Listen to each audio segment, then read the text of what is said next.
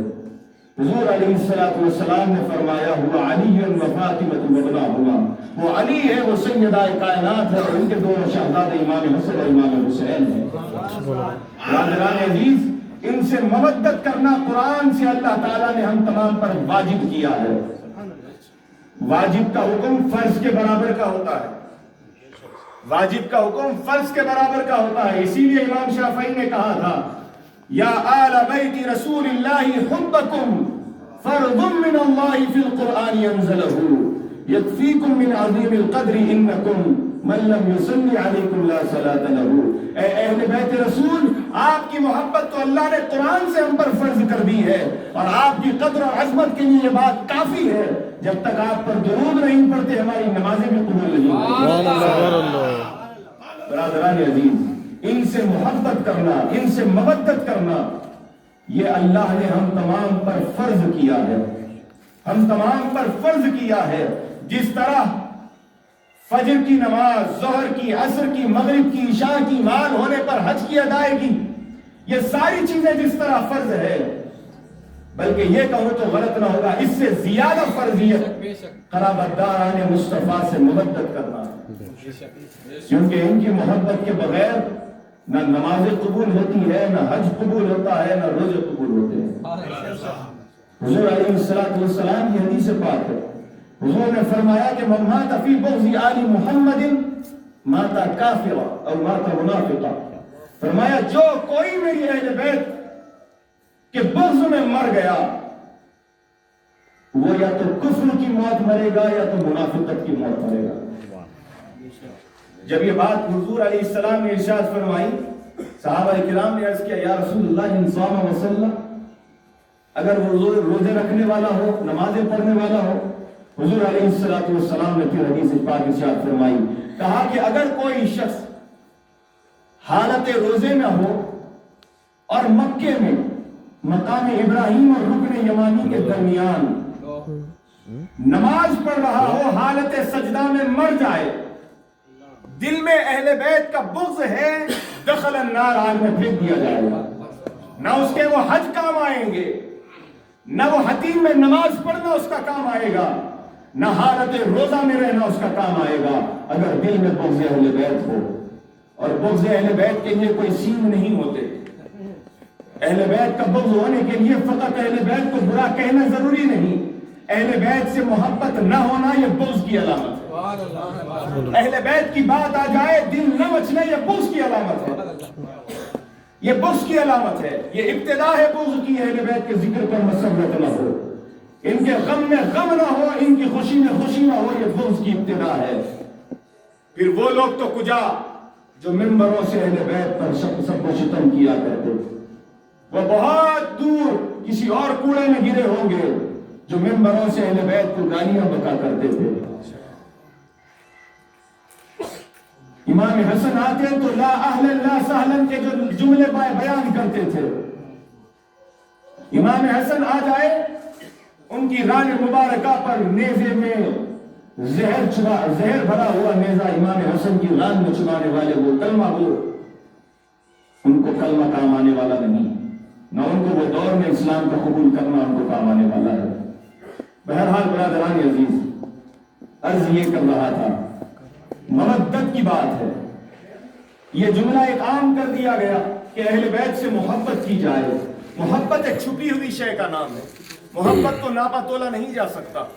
اگر میں آپ سے کہوں کہ آپ کو کس سے کتنی محبت ہے بتائیں تو آپ بول نہیں سکتے، بس اندازہ کہیں گے کہ میں سب سے زیادہ چاہتا ہوں، میں اتنا چاہتا ہوں، اتنا چاہتا ہوں، ان سے کم یا ان سے زیادہ، لیکن آپ اس کا ایکوریٹ میجرمنٹ نہیں دے سکتے۔ لیکن مودت وہ چھپی ہوئی شے کے اظہار کا نام ہے، اگر ہم یہ کہتے ہیں کہ بھائی ہمارے دل میں علی کی محبت ہے، کافی ہے، لوگوں کو بتانے سے کیا فائدہ؟ لوگوں کو بتانے سے آپ کو فائدہ ہو یا نہ فائدہ ہو وہ آپ کی عقل کی بات ہے، لیکن اس بات کو یاد رکھیے اگر نہیں بتائیں گے تو اللہ کے حضور آپ کی وہ دل کی بات نہیں چلنے والی، نہیں چلنے والی۔ حضور علیہ السلام نے فرمایا کہ میری اہل بیت سے جب محبت کرو تو اس کا اظہار بھی کرو، مودت اس کا نام ہے کہ اس محبت کا اظہار کیا جائے۔ اور یہ نہ سمجھیے گا کہ حضور نے فقط زبان سے کہہ دیا۔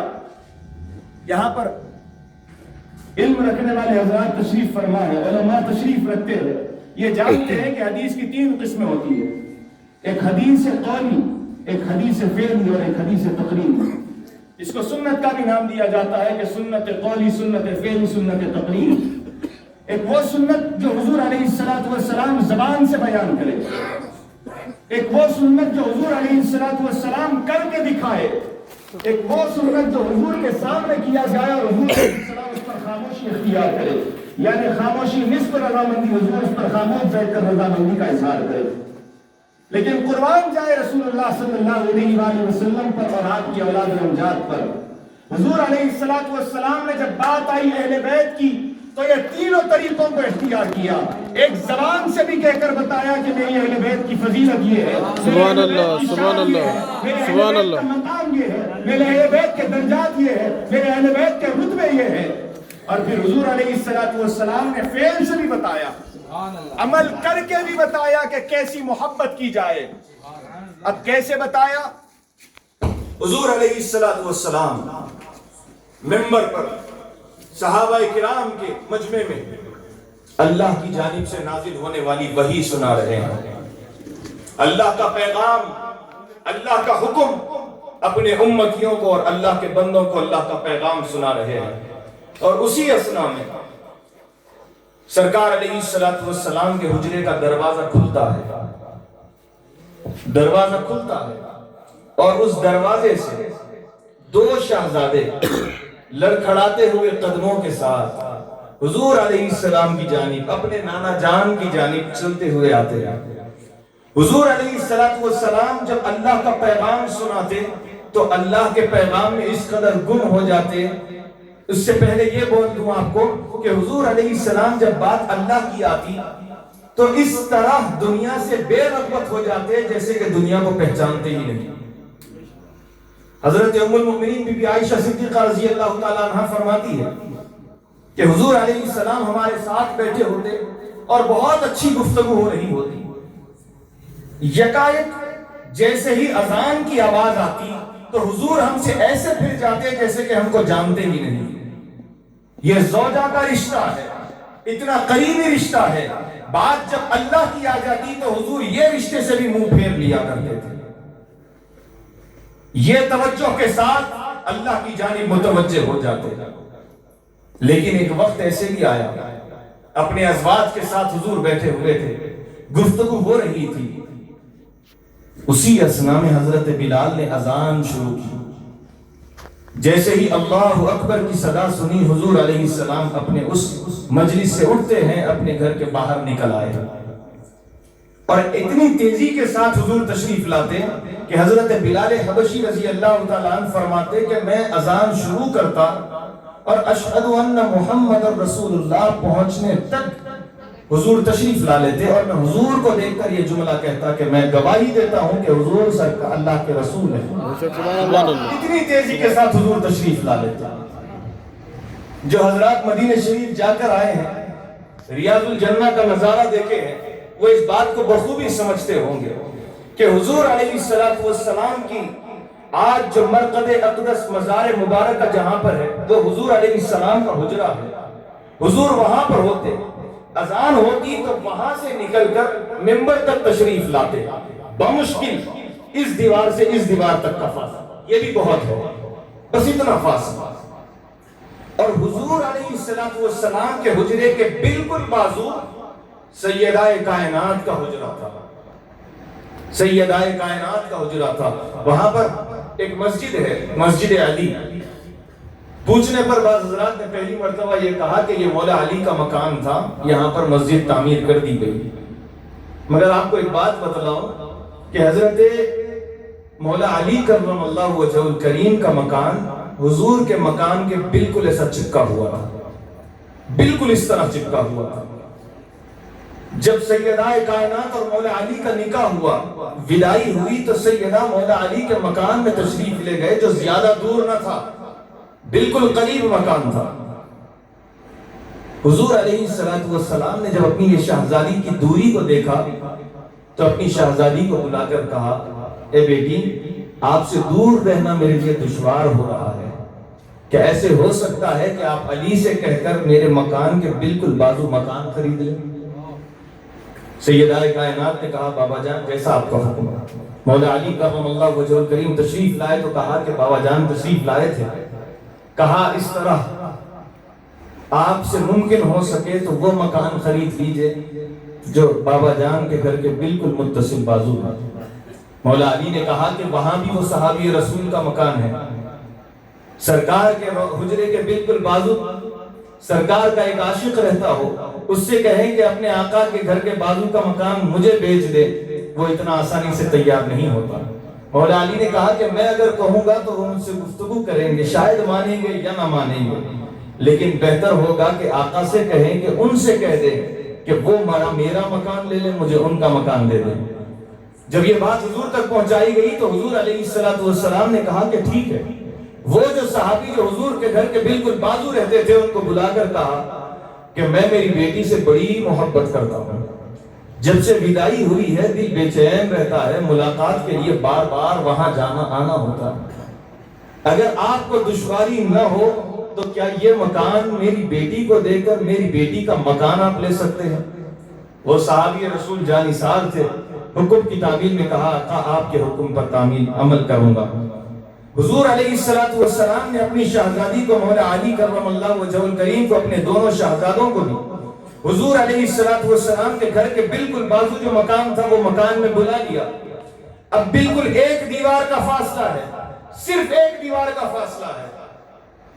حضور علیہ السلام ایک دن گزارے اپنے حجرے میں، دوسرے دن پھر مولا علی کرم اللہ وجہ الکریم کو بلا کر کہتے ہیں کہ اے علی، اگر تمہیں اعتراض نہ ہو تو میں ایسے کر سکتا ہوں، تمہارے اور میرے مکان کے درمیان جو ایک دیوار ہے، وہ ایک دیوار میں ایک چھوٹی کھڑکی کھول لینا چاہتا ہوں کہ جب میرا جی چاہتا ہے میری بیٹی کو دیکھنا تو میں پردہ ہٹا کر میری شہزادی کو دیکھوں۔